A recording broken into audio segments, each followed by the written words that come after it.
အား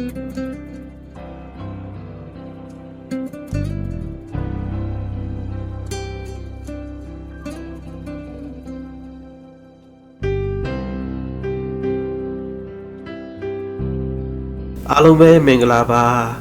ဖရာတကယ်နှုတ်ကပတ်တော်အားဖြင့်ခွန်အားယူဖို့ရန်အတွက်မိမိရဲ့နှလုံးသားကိုပြင်ဆင်ပြီးတော့နှုတ်ကပတ်တော်ကိုနှလုံးသွင်းကြရအောင်အဓိကအနေနဲ့ယူထားတဲ့အကြောင်းအရာကတော့အသင်းတော်ဤရည်ရွယ်ချက်ဆိုဒီမှာအဘယ်နီဆိုပြီးခေါင်းစဉ်လေးယူထားပါတယ်တခင်ခရစ်တော်ဖရာကလောကကြီးထဲမှာသူ့ရဲ့အသင်းတော်ကိုတူတည်ထောင်ခဲ့တယ်လို့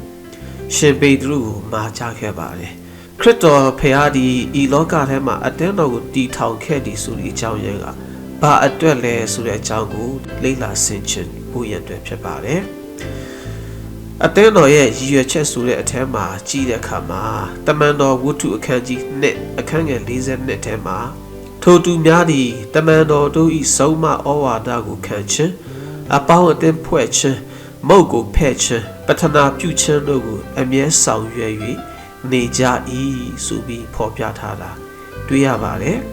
ဒီထက်မှာအဓိကအနေနဲ့ဘာတွေဖော်ပြထားတယ်လဲဆိုတော့ဆုံးမဩဝါဒကိုခံယူခြင်းအပေါင်းအသင်းဖွဲ့ခြင်းမုတ်ဖက်ခြင်းပထနာပြုခြင်းဆိုပြီးဖော်ပြထားတာတွေ့ရတယ်ပထမအချက်အနေနဲ့ဆုံးမဩဝါဒကိုခံယူခြင်းတမန်ကျမ်းစာနှုတ်ကပတ်တော်ကိုခံယူခြင်းဆိုတဲ့အကြောင်းအရာကိုကျွန်တော်တို့ကြည့်တဲ့အခါမှာအေဖက်အခန်းကြီး၄အခန်းငယ်14ထဲမှာအကြောင်းမူကားသူတစ်ပါးတို့သည်လူပိရိရဲ့နဲ့အပြစ်တို့တွေးဆောင်ခြင်းကလက်ပြားပြောဆိုတဲ့ဖြင့်ငါတို့သည်နောက်တစ်ဖန်ခတ်သိမ်းသောဩဝါဒလေတိုင်း၍ဖယိုဖယဲလွင့်သွားသောသူငယ်မဖြစ်ပဲလျက်မေတ္တာစိတ်နှင့်တမန်တရားကိုဟောပြောတဲ့ဖြင့်ဥကောင်းတီးဟုသောခရစ်တော်မှာအရာရာတို့၌ကြီးပွားကြမည်အကြောင်းတည်းယောမအခန်းကြီး15အခန်းငယ်14မှာညီကိုတို့တင်တို့သည်ကောင်းသောပဂတိတဘောနှင့်ပြည့်စုံ၍အရာရာတို့ကိုတိနားလေတဲ့ဖြင့်အချင်းချင်းဆုံးမခြင်းက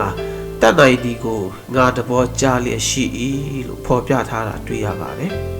နှုတ်ကပတ်တော်ကိုခံယူပြီးလွယ်မှားသောအယူဝါဒများကိုတားဆီးနိုင်ရန်အတွက်ကျမ်းစာကိုအခြေခံရှောက်လန်းဖို့အတွက်ဖြစ်တယ်ဆိုတဲ့အကြောင်းအရာကို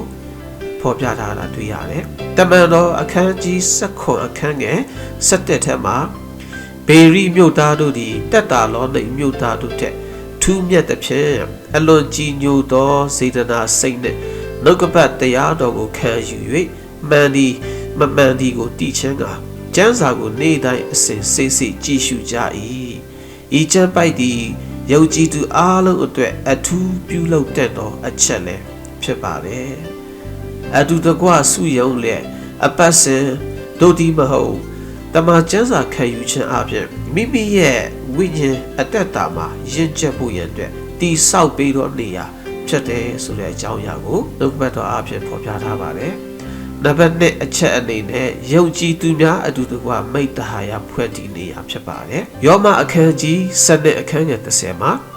ညီကိုချစ်ချင်းအရာမှာပဂတိပေါက်ဖော်ကဲ့သို့တယောက်ကိုတယောက်စုံမဲ့ကြလော့ချီးမွမ်းခြင်းအရာမှာသူတစ်ပါးကိုကိုယ်ထက်ချီးမြှောက်ကြလော့အေဖက်4အခန်းငယ်30မှာ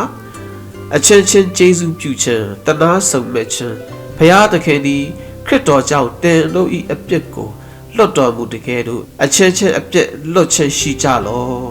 တက်လောនៃဩဝါဒစာဆောင်အခန်းကြီး9အခန်းငယ်7မှာ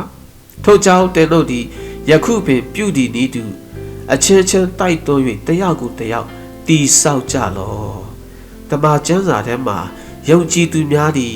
ဗိမာန်တော်ထဲမှာလာရောက်လျက်တခင်ယေရှုခရစ်တော်ရဲ့အသင်းတော်ဆိုတဲ့နေရာမှာအတူတကွဆုယုံလျက်မိတ္တဟာယဖွဲ့ခြင်းအချင်းချင်းတယောက်ကိုတယောက်ချီးမြှောက်ခြင်းအချင်းချင်းတယောက်ကိုတယောက်ဖေးမခြင်းကူညီခြင်း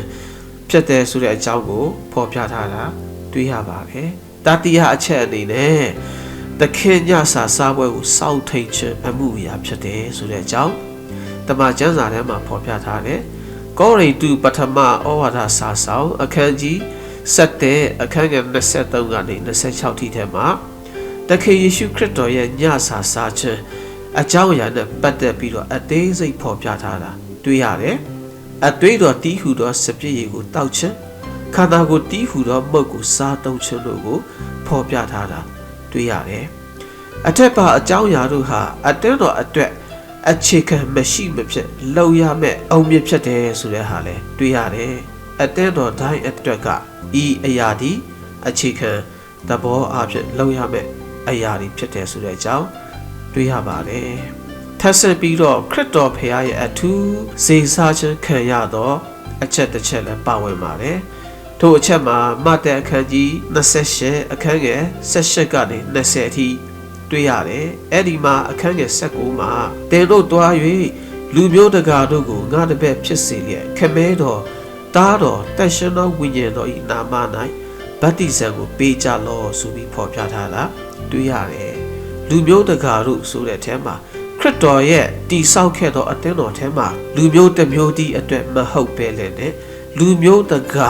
လူမျိုးပေါင်းစုံအတွက်ရည်ရွယ်ပြီးတော့အသင်းတော်တည်ထောင်ခဲ့ခြင်းဖြစ်တယ်ဆိုတဲ့အကြောင်းအရာကိုလည်းထပ်ဆက်ပြီးတော့တွေ့ရပါတယ်တစ်ပေခန်းကြီး3ခန်းငယ်15ထဲမှာ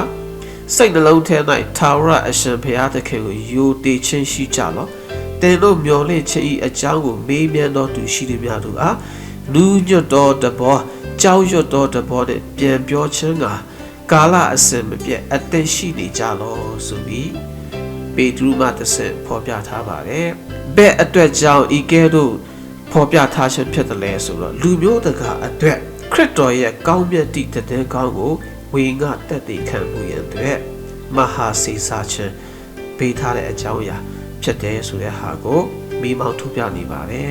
အသင်းတော်ဆိုတာက